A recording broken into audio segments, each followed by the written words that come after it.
à tous, merci beaucoup, merci. Une petite précision avant de commencer mon discours.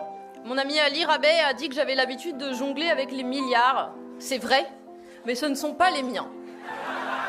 Mais si cela avait été les miens, j'aurais été ravie de payer l'ISF.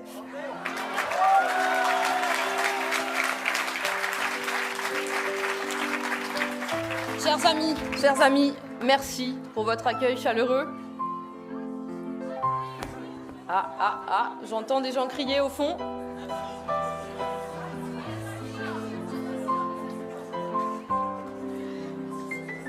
Merci infiniment pour votre accueil chaleureux. C'est aujourd'hui la première étape de mes tournées des universités d'été et je peux vous dire que vous placez la barre extrêmement haut.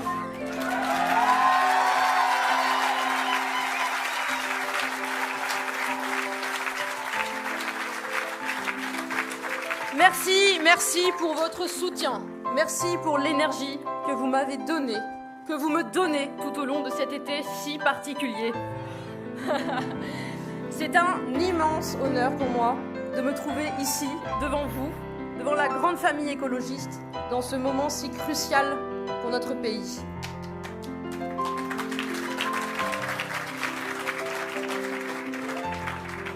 Nous sommes ici à Tours, dans cette magnifique ville dirigée par un maire écologiste, Emmanuel Denis, que je salue. Emmanuel Denis qui est à la tête d'une majorité plurielle, à l'image du nouveau Front populaire. Cette union des forces, dès 2020, c'est la démonstration que la gauche gagne quand elle est unie.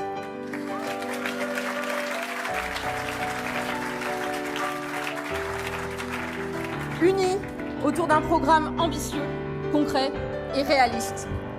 Je tiens à remercier tout particulièrement Marine Tondelier,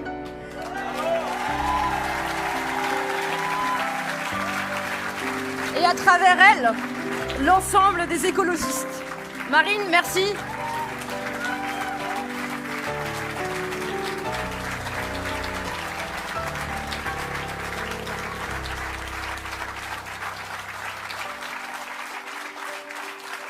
Merci Marine, merci pour ta bienveillance, pour ta sororité aussi pendant ces dernières semaines.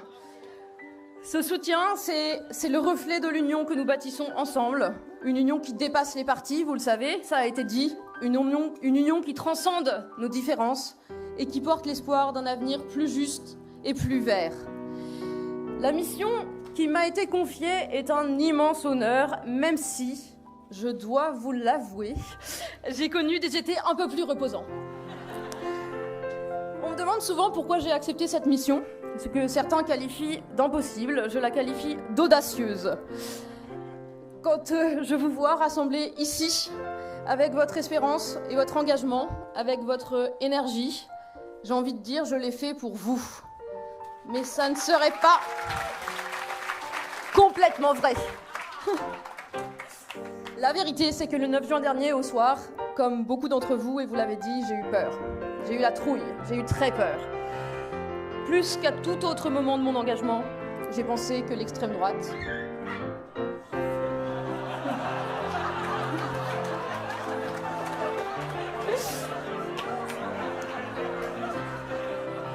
C'était un moment grave de mon discours, s'il vous plaît. J'ai pensé que l'extrême droite contre laquelle je milite depuis des années pourrait vraiment arriver au pouvoir en France. Alors, en cette fin de mois de juillet, j'ai dit oui. Pourquoi ? J'ai dit oui pour prolonger l'espoir qu'a levé le nouveau Front populaire pendant ces semaines de campagne. J'ai dit oui pour que ces millions de Françaises et de Français qui ont voté pour faire barrage à la haine. J'ai dit oui pour qu'un projet de gauche et écologiste soit mis concrètement en acte au gouvernement pour sortir de la politique délétère menée depuis 7 ans. J'ai dit oui pour transformer cette espérance en réalité. Et c'est pour ça qu'aujourd'hui je me tiens devant vous et je ne compte pas m'arrêter là.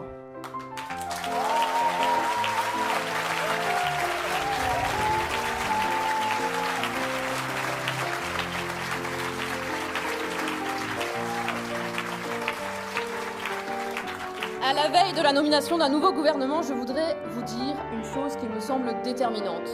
C'est vrai, la prise de conscience de la nécessité d'opérer une bifurcation écologique avance dans notre société. Et c'est dû en grande partie au travail de conviction et de pédagogie que vous menez, vous, écologistes, depuis plus de 40 ans.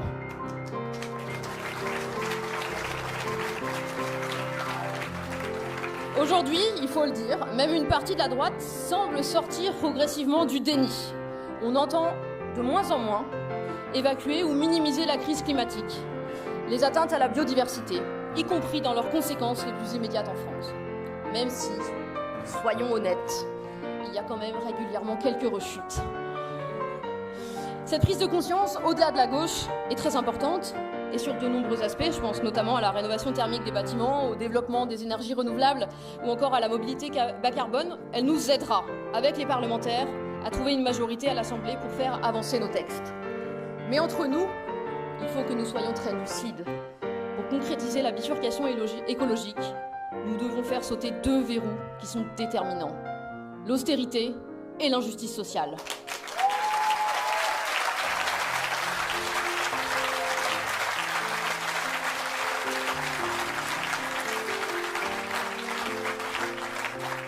Et seule une coalition de gauche et des écologistes peut aujourd'hui faire sauter ces verrous. Seule une coalition qui est le nouveau Front populaire. Le premier verrou, donc, c'est l'austérité budgétaire. Chaque baisse d'impôts pour les plus riches, chaque avantage accordé aux multinationales, ce sont des moyens en moins pour la transition écologique. Des moyens en moins pour développer les transports en commun et le ferroviaire. Des moyens en moins pour accélérer la rénovation thermique des bâtiments, pour faire bifurquer notre modèle industriel et agricole. Emmanuel Macron, lui, a supprimé l'ISF, baissé l'impôt sur les sociétés, affaibli l'exit tax, rogné sur les crédits de rénovation des logements. Nous en avons parlé cet après-midi avec les parlementaires, avec Cyrielle Châtelain, avec Guillaume Gontard. Le nouveau Front populaire a un cap clair. C'est rétablir une fiscalité juste. Pardon. C'est rétablir une fiscalité juste, un ISF vert. C'est mobiliser les ressources des milliardaires et des multinationales pour nous redonner les moyens de financer les services publics et la transition écologique. Le second verrou, donc, c'est celui de l'injustice sociale. On ne peut pas avancer vers la transition écologique en laissant les profits des grandes entreprises exploser et les salaires stagner.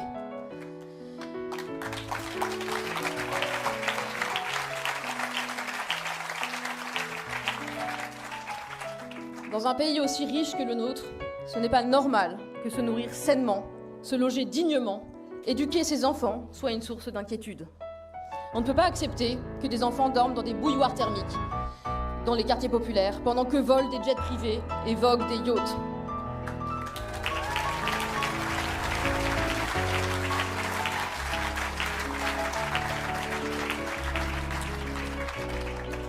Et c'est aussi ça, construire la transition, c'est mettre toute une société en sécurité, sur le plan social, sur le plan de l'alimentation, du logement, de nos déplacements. C'est garantir à chacune et à chacun de pouvoir vivre de son travail et de son salaire. C'est garantir à chacune et à chacun un droit à la retraite et au repos, sans attendre 64 ans.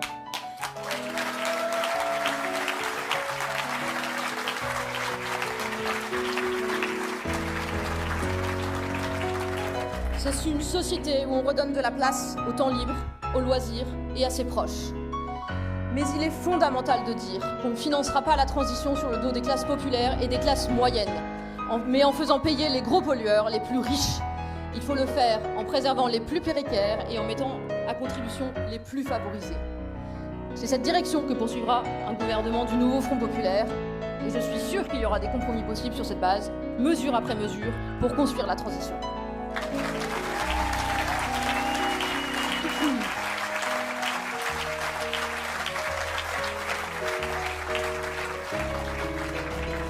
Mais disons-le aussi clairement, et nous le dirons demain au président de la République. Le nouveau Front populaire, ça n'est pas qu'un changement de cap politique, c'est aussi un changement de méthode. Et celui-ci devra être radical. Pendant des années, on a empilé des réformes mal préparées, sans écouter celles et ceux qui sont sur le terrain. On a imposé des décisions d'en haut, depuis Paris, sans tenir compte des réalités locales. Le résultat, des services publics épuisés, des fonctionnaires découragés et des citoyens qui perdent confiance. Prenons l'exemple de la réforme du bac. Imposée malgré les alertes, elle a dû en grande partie être défaite 2 ans après. Mais au passage, les élèves, leurs parents et les enseignants ont subi une réforme mal pensée.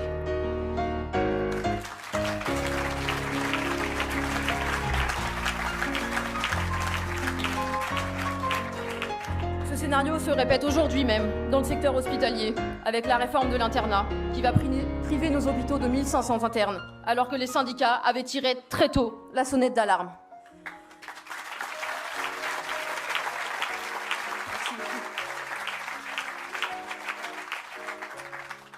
Il est temps désormais de rompre avec cet autoritarisme vertical. Nous redonnerons, nous l'avons dit dans notre courrier aux parlementaires, et nous l'avons dit dans le courrier aux Français, une place centrale au Parlement. Et nous lui redonnerons le temps de débattre et d'échanger. Nous écouterons les usagers, nous écouterons les associations, nous écouterons les collectifs, et nous écouterons les syndicats. Nous écouterons les agents publics qui ont trop longtemps été méprisés.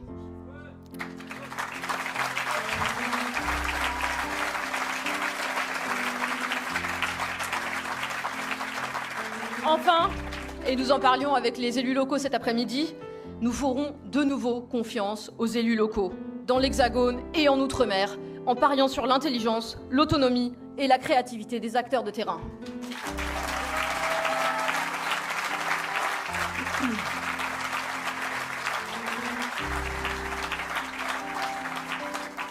Chers amis, chers camarades, vous le savez aussi bien que moi, notre pays est fragmenté, avec beaucoup de défiance et de colère.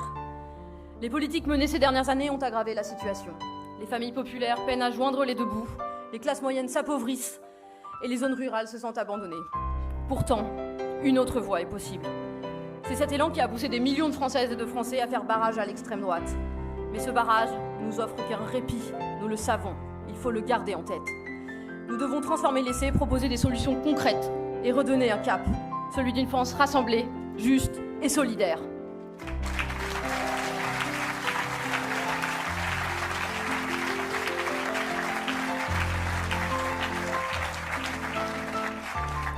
Demain, avec les chefs de parti du nouveau Front populaire et les présidents de groupes parlementaires, nous nous rendrons à l'Élysée.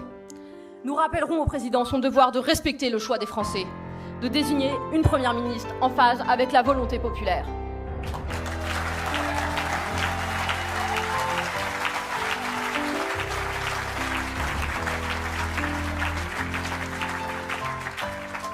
L'unité, elle n'a pas sauvé que la gauche. Elle a sauvé le pays qui, sans cette unité, aurait pu tomber sous la coupe de l'extrême droite, contre laquelle il faudra lutter sans relâche. Mais quoi que décide Emmanuel Macron, nous n'allons pas nous arrêter là. Chacune et chacun d'entre vous a un rôle à jouer. Le mien est de soutenir et de renforcer l'unité entre nos formations politiques.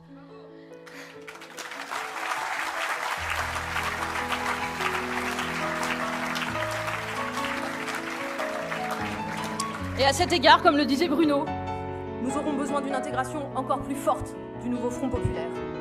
Le vôtre, le rôle, est de maintenir l'unité en votre sein. Ensemble, nous construirons un avenir plus juste, plus vert, plus solidaire. Soyons à la hauteur.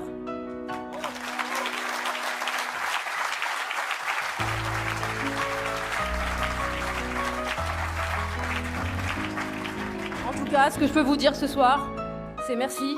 C'est vous pouvez compter sur moi. C'est vive l'union de la gauche et des écologistes. Vive la République et vive la France.